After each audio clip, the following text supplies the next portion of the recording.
We need more psychology.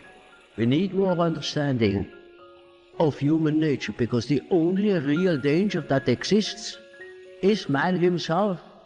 Have you ever stopped to think that maybe you are not who you think you are? That the thoughts you have, the decisions you make, the desires that seem to be yours may not have come from you? What if I told you that there is a hidden force within you, silent, deep, dark, that has been guiding your life since day one, without you even realizing it? No, this is not a conspiracy theory. This is psychology. And if there is a name you need to know to understand what is really going on inside your mind, that name is Carl Gustav Jung. Are you tired of repeating the same mistakes, of sabotaging your relationships, of feeling that something is holding you back, pulling you down, even when everything seems to be going well? Maybe it's your shadow. Maybe it's the archetypes. Maybe it's the collective unconscious screaming for attention. But what is all of this? And why should you care? Because ignoring these aspects of your psyche is like walking blindfolded through a minefield. You will get hurt. You will repeat patterns. You will suffer. And the worst part, you will call it bad luck or fate. Carl Jung is not just a psychologist. He is a cartographer of the human soul. He mapped the most hidden corners of the mind, where no one else had the courage to go. And what he discovered can change everything you think you know about yourself. This video is not a biography. It is not a summary. It is a mirror. And I will show you what you have been avoiding to look at for years. But be careful. Once you understand Jung's ideas, there is no turning back. You will start to see things that were previously unnoticed. You will recognize the monsters that live inside you, and perhaps, for the first time, you will understand that the greatest enemy of your life is not out there. It is within. The good news? This enemy can become your greatest ally, but only if you have the courage. So take a deep breath, clear your mind, and get ready. Because this is, without exaggeration, the only explanation about Jung that you really need to hear. And after it, you will never look at yourself the same way again. Carl Jung was not an ordinary psychologist. He was not only interested in curing symptoms or adjusting people to a sick society. He wanted to go deeper, much deeper. He wanted to understand the human soul. Jung looked into the abyss of the psyche and had the courage to dive into it. And what he found there changed the history of psychology forever. Born in Switzerland in 1875, Jung grew up surrounded by religious symbolism, rituals, and an atmosphere filled with silence and mystery. From an early age, he sensed that there was something more in human experience, something that could not be explained merely by words or logic. It is no wonder he would become Sigmund Freud's brightest disciple, but he would also be the one to dare to question him. Freud believed that everything in the human mind revolved around repressed sexual desire. Jung saw something else. He saw depths. He saw archetypes, symbols, myths, collective forces. While Freud looked at the immediate past, Jung saw thousands of years back, touching the ancestral roots of our existence. And for that reason, the rupture between the two was inevitable. Jung did not want to just treat mental illnesses. He wanted to restore the lost connection of human beings with their essence. He believed that the psyche was a living, dynamic system, full of opposing tensions, light and shadow, reason and emotion, masculine and feminine. And that suffering was not a mistake of existence, but a call to transformation. He created a new way of seeing the human being, analytical psychology. A path that does not seek to erase what is wrong in you, but to understand, to integrate, to make conscious what has been rejected, hidden, denied. Because for Jung, the true enemy was not suffering, it was unconsciousness. But why does all this still matter? Because today's society remains sick. We continue to be trapped in destructive patterns. We continue to ignore our emotions, anesthetizing our emptiness, fleeing from pain. And Jung not only predicted this, he offered a way, a map to within ourselves, a chance to understand why we feel so disconnected and what we need to do to reconnect. He does not offer you easy answers, nor empty promises, but he offers you something that no one else offers, the truth about yourself. And one of the most disturbing truths that Jung revealed to the world is that there is a layer of the human mind that is not individual, but shared by all humanity. A deep ocean of symbols, images, and forces that shape our lives even if we are never aware of it. In the next part, we will dive into this mysterious place that Jung called the collective unconscious, and you will realize that there are many more other people living inside you than you imagine. Most people think that their thoughts, feelings, and fears are uniquely theirs, that everything that goes on inside the mind is the result of personal experience, childhood, culture, individual memories. But Carl Jung radically challenged this idea. He revealed that there is a deeper layer of the psyche, older and more powerful, that does not belong to you, yet still governs you. He called this the collective unconscious. Imagine your mind as a small island. Everything you have lived, your memories, your traumas, your stories, is there. But beneath this island, there exists an invisible dark ocean shared by all human beings. A sea where symbols, images, and patterns that have been formed over thousands of years swim. These are ancient myths, primordial archetypes, forces that existed long before you were born, and that still live within you, shaping the way you think, love, and suffer. The collective unconscious is not a beautiful metaphor. It is a psychic reality that manifests in dreams, fantasies, religions, the films that move us, the stories that span centuries. This is why different civilizations at different times created similar myths, with heroes, sages, monsters, journeys, and redemptions. These stories are not just cultural inventions. They are reflections of the very structure of the human soul. Jung believed that behind every human behavior, there exists an archetypal pattern. When you feel fear of abandonment, you are touching an ancestral archetype. When you feel a deep need to belong, to find meaning, to overcome yourself, you are being guided by forces that have been present since the dawn of humanity. And that is exactly why ignoring the collective unconscious is like ignoring gravity. You can pretend it doesn't exist, but it will still pull you down. It will manifest in your relationships, in your choices, in your repetitions, until you realize that you are not just fighting against your own ghosts, but against the ghosts of all humanity. But what exactly lives within this collective unconscious? Who are these invisible forces that shape your behavior without you realizing it? Jung gave them a name. He called them archetypes, universal forms, present in all of us, that act as patterns of behavior, emotion, and thought. And among all the archetypes, there is one that is the most ignored, the most feared, and the most dangerous. It lives within you. And as long as you do not look at it, it will continue to control your life. In the next part, we will talk about the shadow, the dark side of your personality that you try to hide, but that watches you all the time. If this content is making sense to you, click the subscribe button and subscribe to the channel. Thank you for your support. Have you ever done something that you later deeply regretted and couldn't even explain why?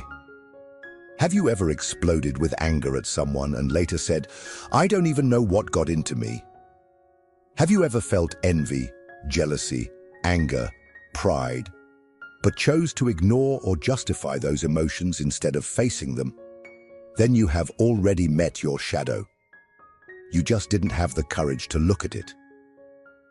Carl Jung believed that every human being carries within themselves a dark side, a rejected, repressed, denied part, made up of everything you don't want to admit exists in you. your most shameful impulses, your unacceptable desires, your weaknesses, your arrogance, your cruelty, your neediness, your vanity, your fury. All of this lives inside you. And the more you try to repress it, the stronger that force becomes. The shadow is everything you tried to hide to be accepted. It is what you had to suffocate to fit in. It is the child that was pruned, the teenager who had to be silent, the adult who learned to smile while crumbling inside. And here is the brutal truth. Everything you don't face in your shadow starts to control your life beneath the surface. The shadow doesn't disappear. It disguises itself. It manifests in the judgments you make of others, in the anger that explodes for no reason, in the shame that paralyzes, in the internal voice that says, "You are not good enough," in the sabotage that prevents you from moving forward, always at the most important moment. And the more you believe you are a good person, the more dangerous your shadow becomes. Because you don't recognize anger, selfishness, envy as parts of yourself, so you project them onto the world. You start to see evil always in others and never in yourself. Jung said, "Until you make the unconscious conscious, it will direct your life and you will call it fate." In other words, as long as you keep pretending the shadow doesn't exist, you will continue to be dominated by it. You will repeat the same patterns. You will choose people who hurt you. You will sabotage your opportunities. You will flee from love, success, freedom. Because deep down, you believe you don't deserve it. But there is a way. There is a way to confront this darkness, not to destroy it, but to integrate it. Because the shadow is not just destruction, it also holds power. It contains the raw energy that, if well harnessed, can transform you completely. But for that, you need to be willing to enter dangerous territory, to face parts of yourself that have been banished, forgotten, suffocated. It is in this confrontation that the true process of self-knowledge begins. And Jung named this process. He called it individuation, a difficult, long path, but absolutely necessary for those who want to be truly free. In the next part, we will understand how this process works and why it is the only real way to become whole. Because as long as you continue living in fragments, you will continue living in conflict. Most people spend their entire lives trying to fit in, pleasing their parents, meeting social expectations, conforming to the standards imposed by culture. They mold themselves, distort themselves, anesthetize themselves, all to avoid confronting who they really are. But deep down, there is an emptiness, a discomfort, a feeling that something essential is missing. Carl Jung knew exactly what that was. He called it the absence of individuation. Individuation is not cheap self-help. It's not about living your best version or manifesting abundance. It is the brutal, intense, and profound process of becoming a whole human being. It is the confrontation with one's own shadow, the integration of internal opposites, the reconnection with the soul. It is ceasing to be just a mask, what Jung called the persona, and starting to discover the true self that lives behind it. Individuating is dying to what you thought you were, to be reborn as something more authentic. It is the collapse of the ego, the breaking of illusions. It is facing the parts of you that you have denied for decades. It is discovering that you are neither as good as you would like, nor as bad as you fear.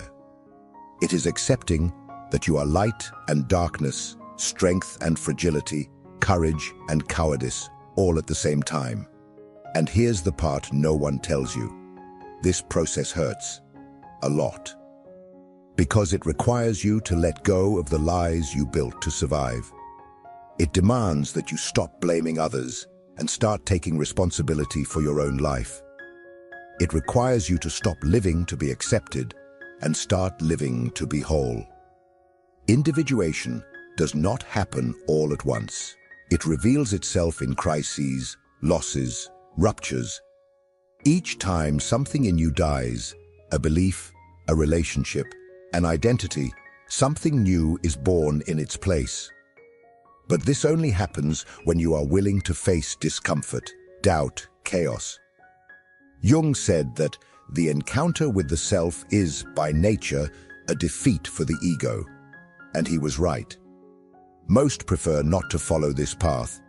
They prefer the comfort of ignorance. But those who have the courage to face the darkness discover something priceless: freedom. Because by integrating your rejected parts, by confronting your shadow, by listening to your soul, you become what you have always been, but never had the courage to be. And the soul speaks. It speaks all the time. It just doesn't use words. It uses symbols, images, stories. It speaks through your dreams. And if you know how to listen, you can uncover secrets that reason could never access.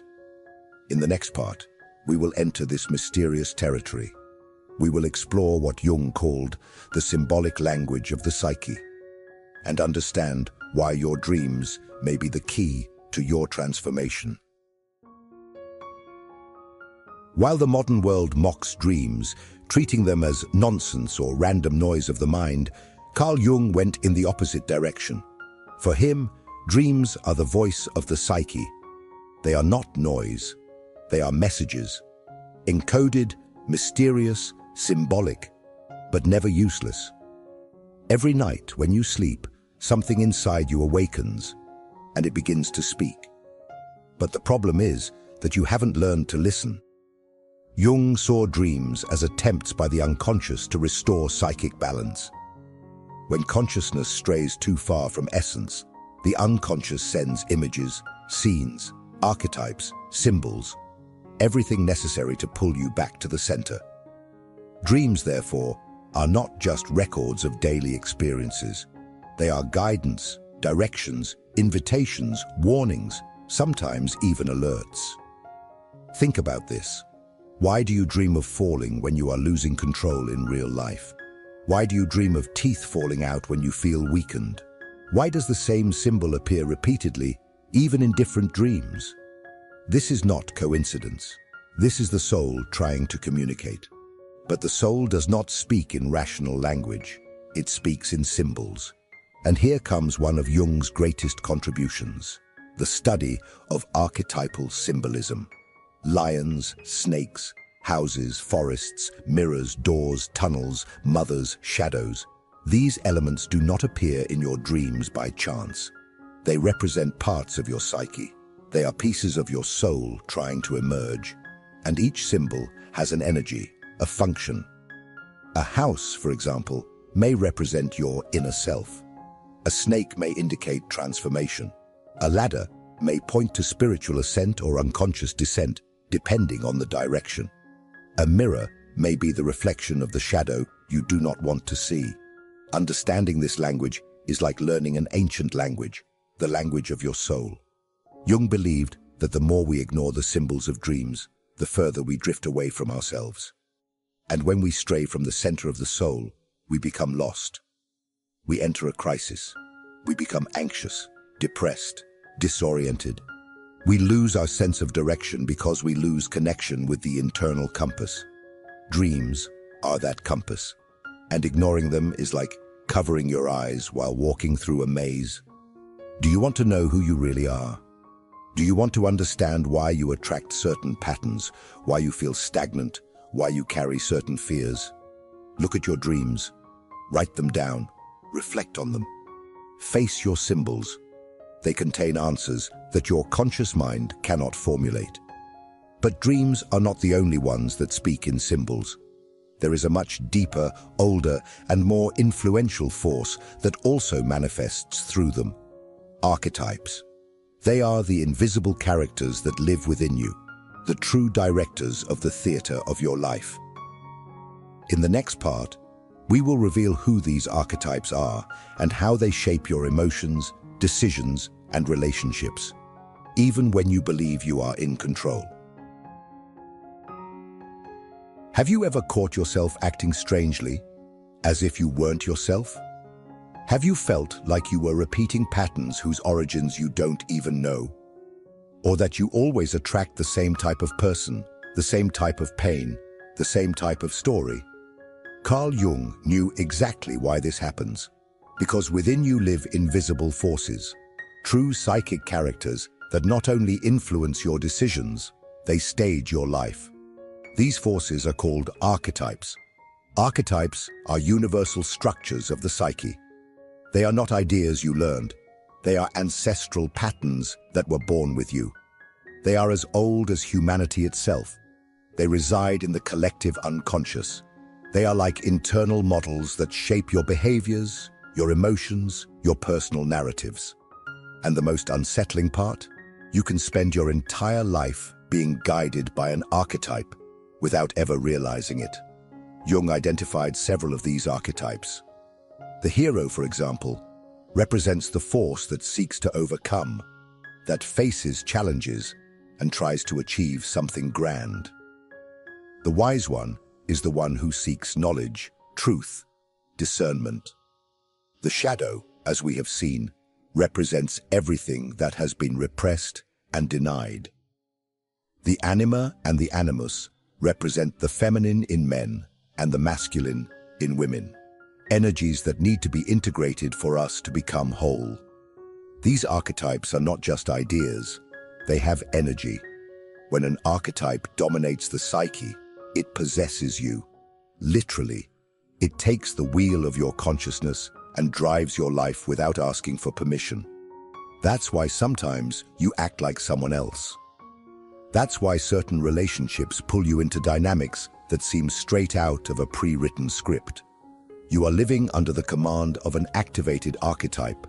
People who save everyone around them, even while destroying themselves inside, are often being dominated by the hero archetype. Those who seek constant approval, fearing rejection, may be trapped in the archetype of the wounded child. Someone who seems always drawn to chaos and destruction. They probably live under the dominance of the unintegrated shadow. And here's the point. These archetypes are not enemies, but when unconscious, they enslave you. When recognized and integrated, they empower you. They are keys, portals. When you start to recognize who is speaking inside you, you begin to take control of your own narrative. But for that, you need to be conscious. You need to learn to identify these internal voices, these symbolic patterns, these mythical forces that hide in your relationships, in your reactions, in your desires. Because only then do you stop being a character and become the author of your own story. And it is precisely here that Jung's ideas become even more urgent. Because today, more than ever, we are being bombarded by stimuli, distractions, and pressures that pull us away from our essence. We live in a world that pushes us outward and completely disconnects us from what exists within. The consequence? An emptiness, a collapse of meaning, a spiritual crisis masked as stress, depression, and anxiety. In the next part, we will understand why Jung's ideas are more relevant today than they have ever been, and how they can offer answers to the psychological chaos of modern life. If what you're hearing resonates with you, you'll find real value in my ebook, Beyond the Shadow. It breaks down Jung's core ideas and gives you tools to understand yourself more deeply. Link is in the pinned comment. We live in the information age, yet we have never been so disoriented. We have access to everything, all the time, and yet we wander lost, fragmented, exhausted. Modernity promised us freedom, but delivered anxiety.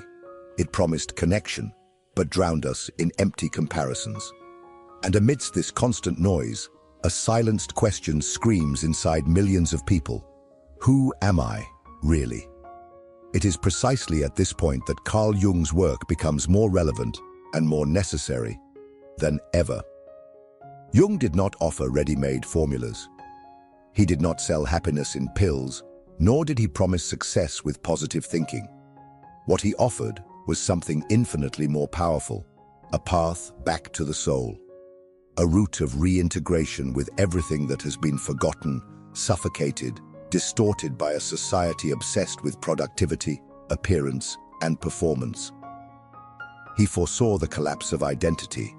He saw how modern man would be consumed by the persona, the social mask we wear to be accepted, admired, promoted. He knew that by ignoring the shadow, we become slaves to the forces we pretend not to have.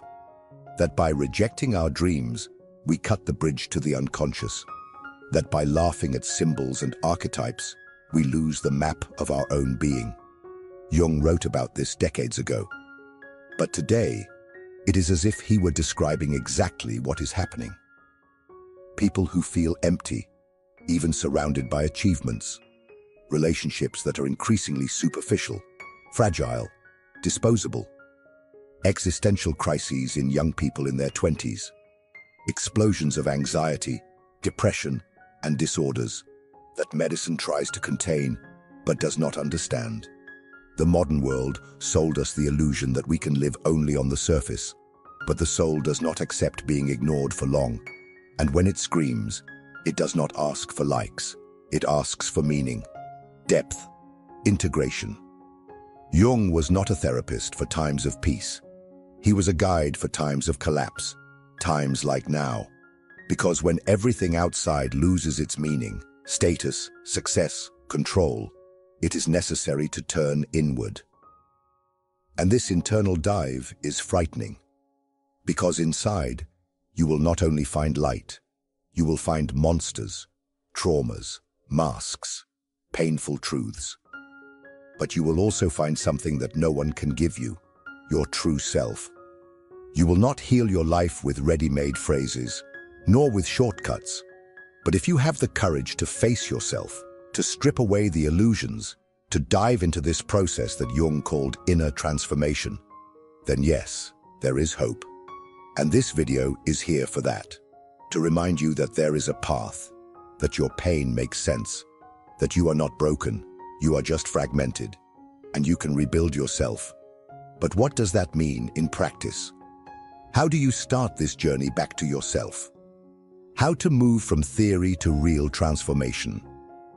In the next and final part, we will close this dive with a raw and necessary truth, and show you why this video could be the turning point your soul has been waiting for.